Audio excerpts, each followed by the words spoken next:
Olá, tudo bem com você? Eu sou o Bispo Daniel Elias, o apóstolo do Ministério Missão Mundial Servos, e nós estamos com uma série de estudos para a edificação, para o fortalecimento da espiritualidade daquelas pessoas que de fato querem crescer na graça e no conhecimento do nosso Senhor. Eu desejo a você, a sua família, o sucesso, 1 milhão de bênçãos, e que você ouça a voz de Deus no teu coração. Eu quero crer que você que está assistindo esse DVD, esse vídeo agora, você tem um desejo ardente, de fato, de conhecer o propósito de Deus para a sua vida. É uma série de estudos, doutrinas básicas da fé cristã, os primeiros passos da fé cristã, e que de fato você não desista dessa jornada, que você persevere até o fim. O nosso estudo de hoje ele tem o tema você pode ter certeza da sua salvação. Eu vou estar acompanhando aqui no notebook as perguntas e as respostas. A salvação é o tema predominante das Escrituras Sagradas, da Bíblia Sagrada. Todo o propósito de Deus em relação ao homem se resume na salvação do homem, na salvação do perdido. Eu vou estar compartilhando nesse estudo, em rápidas palavras, o porquê você precisa ser salvo, como você pode ser salvo e quem providenciou essa salvação para nós. Eu não sei se você sabe, mas toda a raça humana é pecadora. Nós vamos ver isso no estudo. Toda a raça humana é pecadora. E o homem, o ser humano é pecador não porque ele peca, mas ele peca porque ele é um pecador, porque tem uma natureza pecaminosa. Por mais que a pessoa não faça nada de errado na vida, por mais que ela não transgrida nenhum mandamento de Deus, por mais que ela não faça nada que seja fora do propósito de Deus, essa pessoa ainda assim é pecadora. Por quê? Porque ela tem uma natureza pecaminosa herdada de Adão. Quando Deus criou Adão, o primeiro homem, o primeiro casal criado por Deus, eles foram criados puros, sem mancha, sem pecado, sem mácula. Mas Deus não criou autômatos, Deus não criou o homem programado para servi-lo, programado para obedecê-lo. Deus deu ao homem a liberdade de escolher servi-lo ou não, viver na sua presença ou não. E Deus estabeleceu ali um referencial de obediência, uma proibição. E ora, o que a Bíblia diz é que o homem transgrediu, o homem preferiu viver uma vida sem Deus, desobedeceu a Deus. A Bíblia Sagrada diz que por um homem, Adão, entrou o pecado no mundo e pelo pecado entrou a morte. Está lá em Romanos, no capítulo 5, verso 17. Por causa de um homem, Adão, o pecado entrou no mundo e pelo pecado entrou a morte, entrou todo tipo de sofrimento, todo tipo de angústias, todo tipo de mazelas entraram nesse mundo por causa do pecado de Adão. Veja você que todas as pessoas que nasceram neste mundo, que estão nascendo e que irão nascer, já nascem com a semente do pecado de Adão. São descendentes de Adão, já nascem com a semente da desobediência, já nascem com a natureza pecaminosa. Então toda pessoa neste mundo precisa ser salva, precisa do perdão de Deus, porque todos são pecadores. E esta é uma verdade sagrada que você precisa saber. A raça humana precisa ser salva porque é pecadora condenada, é pecadora impotente, não consegue se salvar, precisa de um Salvador. E Deus é tão bom que Ele enviou o Salvador a este mundo, o seu Filho, o seu único Filho, o seu Filho unigênito, para que todo aquele, ou seja, para que qualquer pessoa que nele crer, não pereça, mas tenha a vida eterna. Deus não quer que você vá para o inferno, Deus não quer que nenhuma pessoa neste mundo pereça. Deus quer que todos nós tenhamos a vida eterna. Deus providenciou a tão grande salvação na pessoa do seu Filho Jesus Cristo. Ele, sendo Deus, na glória do Pai, ele assumiu a forma de um de nós. Ele assumiu a forma humana, nasceu como um de nós, e a Bíblia diz que ele foi obediente até a morte de cruz. Ele não morreu na cruz por um acidente, ele morreu na cruz por um propósito. Ele deu a vida por mim e por você. E se você crer nele de todo o teu coração, se você crer que Jesus morreu para te salvar, que ele foi sepultado, ao terceiro dia ele ressuscitou dos mortos, e se você se arrepender dos seus pecados e confessar Jesus como seu Senhor e como seu Salvador, então você será salvo. Você pode ter certeza da sua salvação. Esse é o tema do nosso estudo hoje. Você pode ter certeza da sua salvação. Aqui na nossa introdução, a introdução do nosso estudo diz assim: o homem que pensa sabe que algo está errado com a humanidade. Criado à imagem de Deus, parece incapaz de se comportar como filho de Deus. Sua tendência, pelo contrário, é praticar o mal. Nesta lição, você vai descobrir o que a Bíblia tem a dizer quanto a este enigma.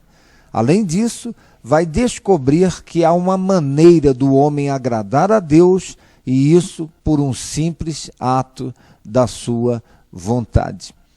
Veja você o que diz essa introdução. Por mais que a pessoa queira agradar a Deus por si mesma, nenhuma pessoa consegue. Nós precisamos da ajuda do próprio Deus para vivermos uma vida que o agrade. Vamos à primeira pergunta do nosso estudo.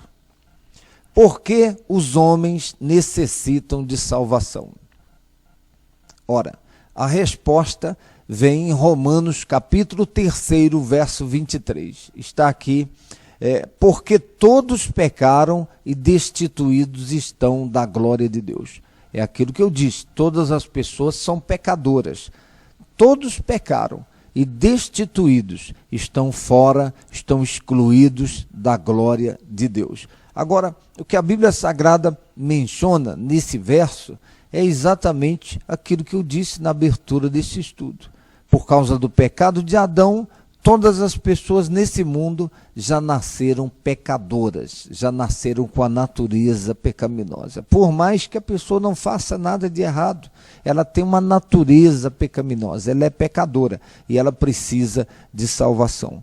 A pergunta número 2 é: por que Jesus veio ao mundo? Por que Jesus veio ao mundo? Em Lucas, no capítulo 19, no verso 10, diz: porque o Filho do Homem veio buscar e salvar o que se havia perdido. Ora, o Filho do Homem é uma expressão usada para se referir ao Senhor Jesus.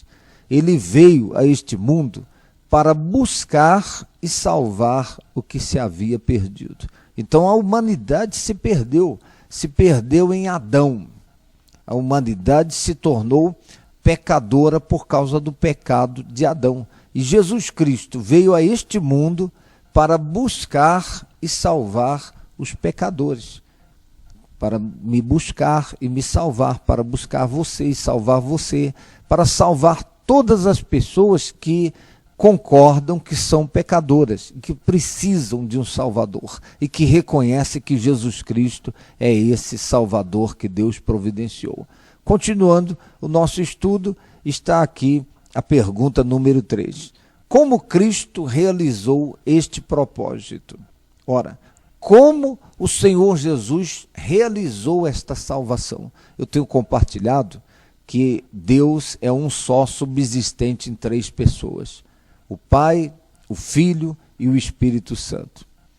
O Pai planejou a salvação e Jesus Cristo é que fabricou esta salvação, nós poderíamos dizer assim. Jesus Cristo é que realizou o plano do Pai para a salvação da raça humana. E é o Espírito Santo que aplica esta salvação nas nossas vidas. É como se uma pessoa ou um pai tivesse a ideia de um medicamento.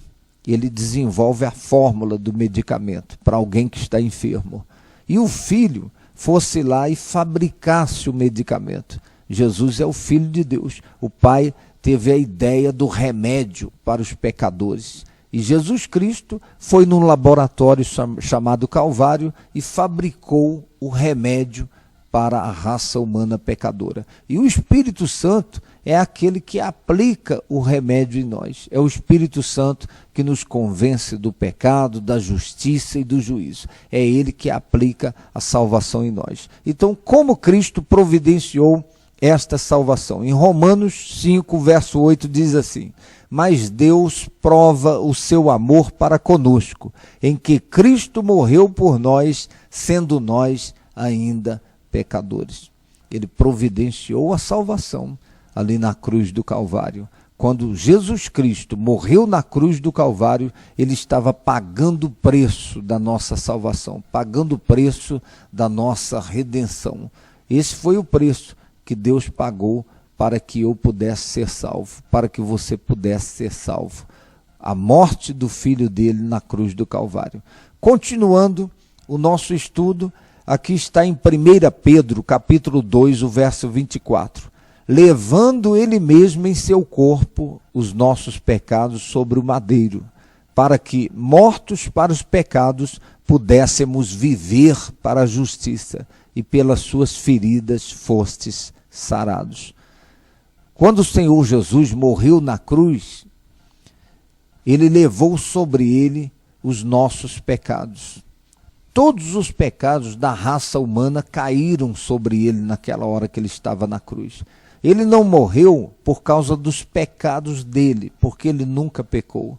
E Jesus foi concebido pelo Espírito Santo. Ele não recebeu a semente do pecado de Adão.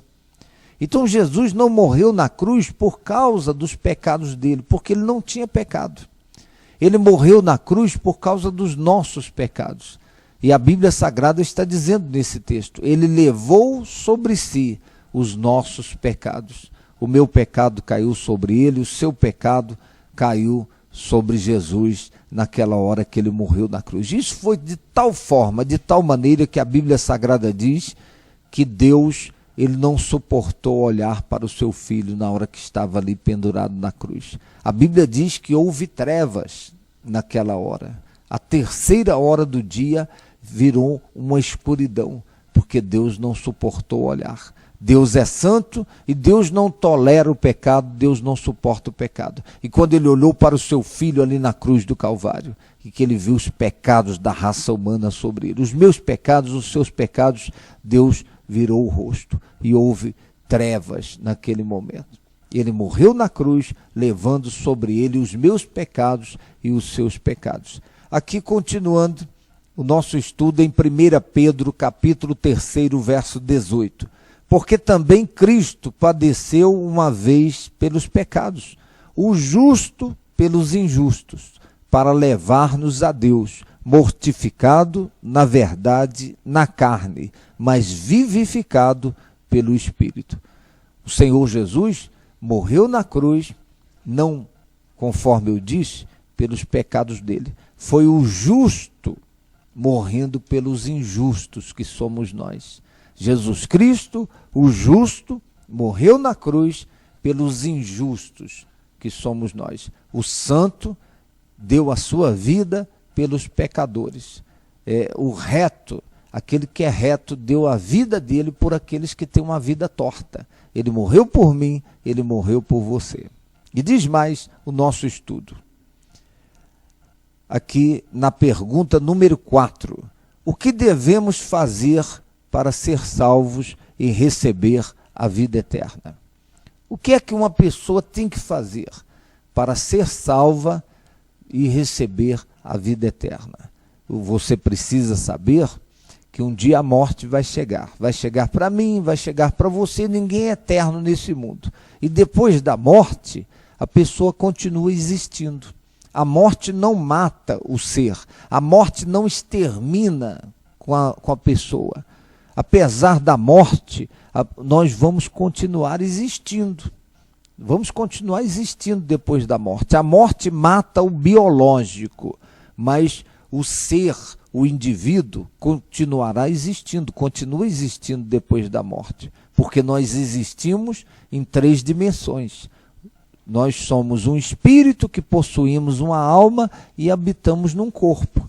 Eu sou um espírito que tem uma alma e habito nesse corpo. Um dia, esse corpo vai morrer, mas eu vou continuar existindo. Depois da morte, só tem 2 destinos para o ser humano: é céu ou inferno, é salvação ou condenação. E agora a Bíblia diz aqui, o que devemos fazer para sermos salvos? E a resposta está em João, capítulo 1, verso 12. Diz assim: mas a todos quantos o receberam, deu-lhes o poder de serem feitos filhos de Deus, aos que creem no seu nome. Jesus veio a esse mundo e os que receberam, os que recebem Jesus, se tornam filhos de Deus.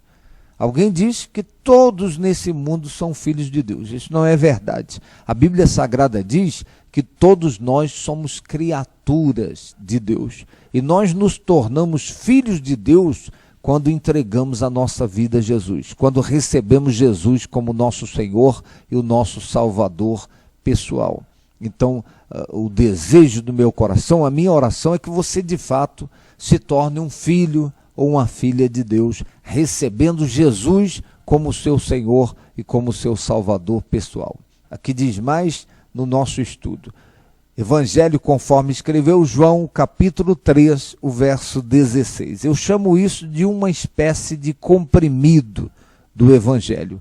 É um compacto do Evangelho de Jesus Cristo. Diz aqui: porque Deus amou o mundo de tal maneira que deu o seu Filho unigênito, para que todo aquele que nele crê não pereça, mas tenha a vida eterna. Que coisa gloriosa! Deus amou esse mundo. Quando fala amou o mundo, está falando amou as pessoas, todas as pessoas nesse mundo.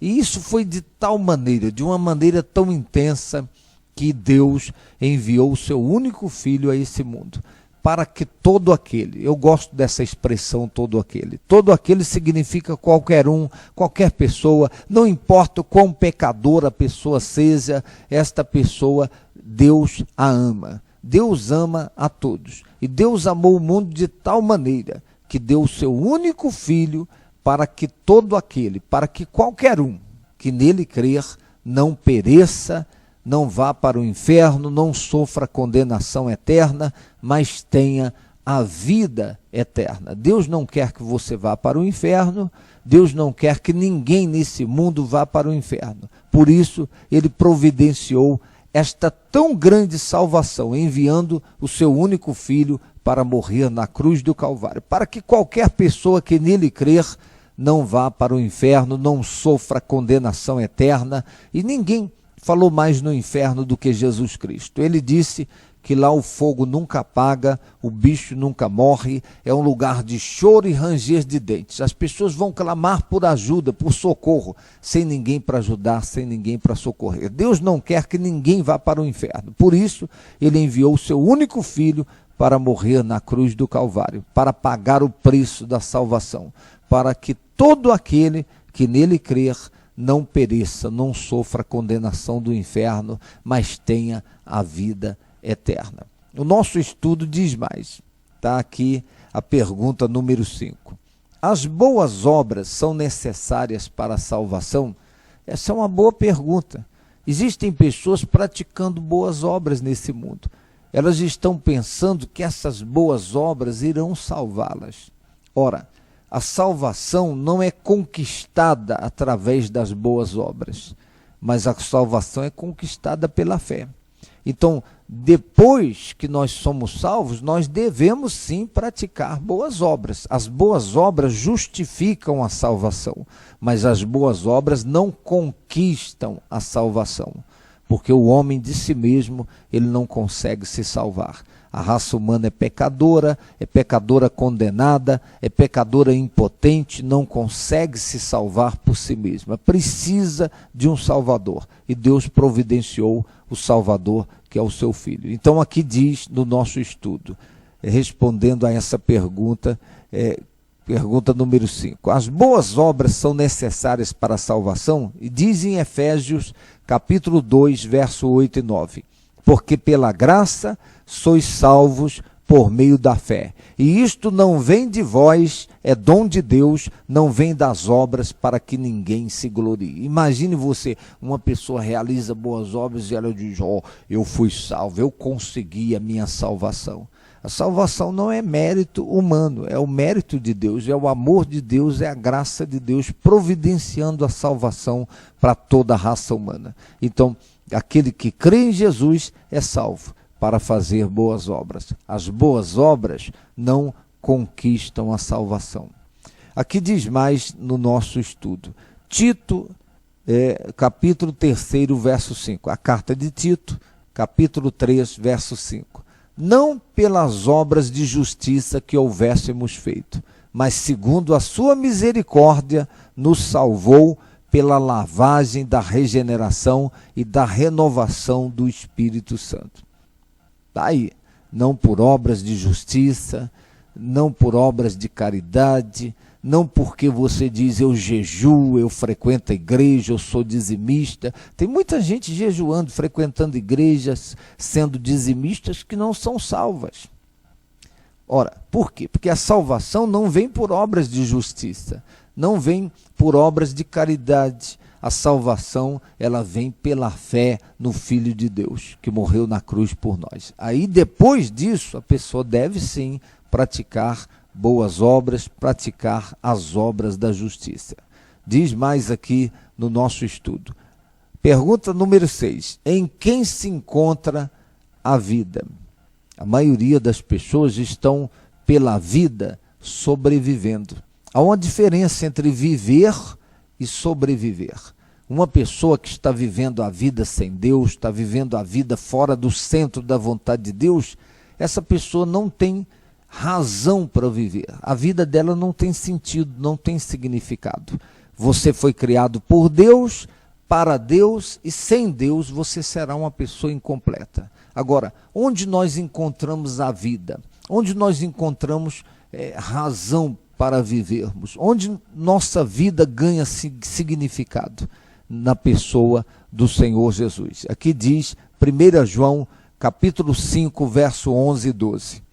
E o testemunho é este, que Deus nos deu a vida eterna e esta vida está em seu Filho. Quem tem o Filho tem a vida. Quem não tem o Filho de Deus não tem a vida. Então você ganha razão para viver, a sua vida ganha significado, mas sobretudo você ganha a vida eterna. Você ganha a vida com Deus quando você partir desse mundo. Continuando aqui a pergunta número 7, o que acontece no momento em que cremos?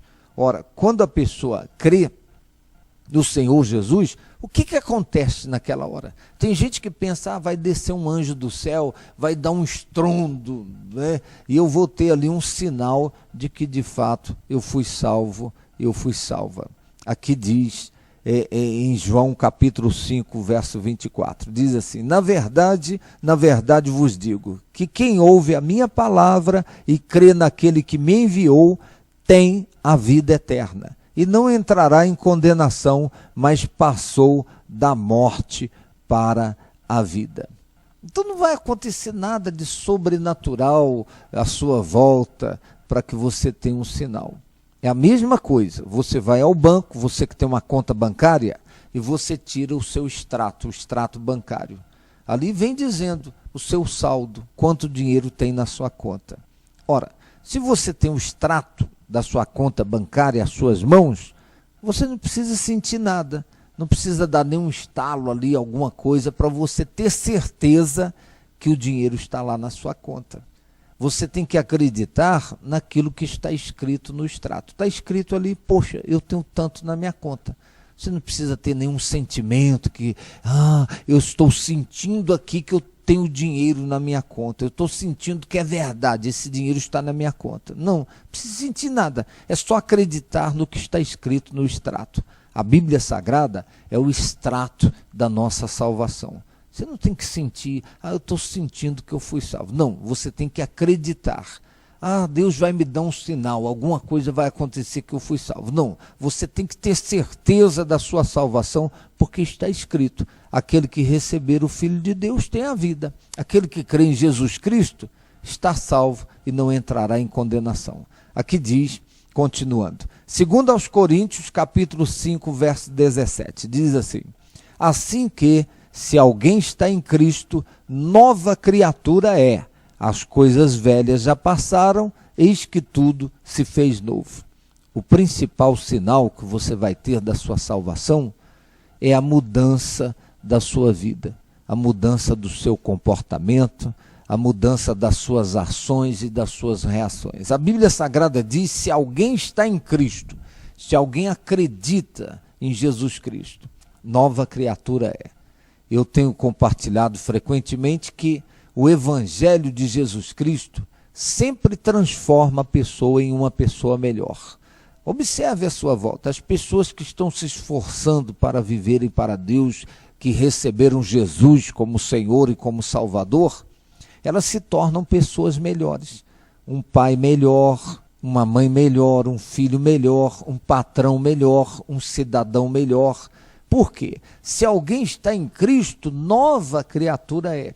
Aquele que roubava não rouba mais, o que mentia não mente mais, aquela pessoa que se prostituía não se prostitui mais. Por quê? É uma nova criatura. Agora a vida de Deus entrou na vida dessa pessoa. Então ela vai ter uma vida diferente da vida que ela tinha sem Deus. Se alguém está em Cristo, nova criatura é. As coisas antigas passaram, é uma nova vida. Por isso que você encontra pessoas que as pessoas dizem assim: poxa, você está diferente, o que aconteceu? A pessoa entregou a vida a Jesus, agora o vocabulário muda, os pensamentos mudam, os sentimentos mudam, o comportamento muda. E a minha oração é que você de fato seja recriado em Deus através da sua fé em Jesus Cristo. Aqui no nosso texto, no nosso estudo, a pergunta 8. Por que podemos saber com certeza que temos a vida eterna? 1 João 5,13 diz assim: estas coisas vos escrevi para que saibais que tendes a vida eterna e para que creiais no nome do Filho de Deus. Então, as Escrituras Sagradas, a Bíblia Sagrada, o que está escrito é o que você deve se apegar. Como é que você pode ter certeza? Porque está escrito, eu mencionei aqui. E diz aqui também a questão número 9. Como podemos saber realmente que temos a vida eterna, visto que o acusador dos homens, está lá em Apocalipse 12:10, nos acusa pelos nossos sentimentos que mudam tanto? Como é que nós podemos saber, como é que nós podemos ter certeza se os nossos sentimentos mudam tanto? Se eles mesmo estão conspirando contra essa certeza. Nós não podemos nos deixar levar por sentimentos, por pensamentos. Temos que nos levar pela fé, por aquilo que está escrito. Fé é acreditar na palavra de Deus. Está escrito, eu creio, pronto, acabou. Eu fiz aquilo que a Bíblia diz. Eu recebi Jesus como meu Senhor, como meu Salvador pessoal. Eu creio, eu estou salvo. Em 1 Pedro, capítulo 1, verso 25, diz assim: mas a palavra do Senhor permanece para sempre. E esta é a palavra que entre vós foi evangelizada. A palavra de Deus não passa. Seus sentimentos mudam, seus pensamentos mudam. Então não firme a sua salvação nos seus sentimentos, nos seus pensamentos. Firme na palavra de Deus que jamais passará. No final aqui diz: receber significa mais do que mera aceitação intelectual dos relacionados com a vida de Cristo. Significa sujeitar-se a Cristo em todas as áreas da sua vida, prometer-lhe lealdade e unir-se a Ele. É um ato de vontade. Puxa, se você tem essa vontade, esse desejo, então você deve recebê-lo como seu Senhor e como seu Salvador pessoal. No nosso estudo tem algumas tarefas para você colocar em prática. Aqui a primeira coisa, durante essa semana, leia os primeiros 7 capítulos do Evangelho de João, lendo um capítulo por dia. Pegue o Evangelho de João e leia um capítulo por dia. Isso vai ajudar você a ter a certeza da sua salvação. Segundo, memorize 1 João capítulo 5, verso 11 e 12. Decore esse texto. 1 João capítulo 5, verso 11 e 12. Terceiro, explique para algum conhecido o que devemos fazer para receber a vida eterna. Uma pessoa que você conheça, sua mãe, seu pai, seu irmão, alguém da sua família, no seu trabalho, compartilhe com essa pessoa. Diga para essa pessoa o que a gente tem que fazer para receber a salvação, a vida eterna. E, por último, o que significa para você, no seu dia a dia, ter certeza de que possui a vida eterna? O que significa para você essa certeza da vida eterna, essa certeza da salvação? Esse é o nosso primeiro estudo. Você pode ter certeza da sua salvação. Eu encorajo você a assistir os outros estudos e a continuar crescendo na graça e no conhecimento do nosso Senhor. Um abraço amigo e fraterno, sucesso, 1 milhão de bênçãos para você e para toda a sua família.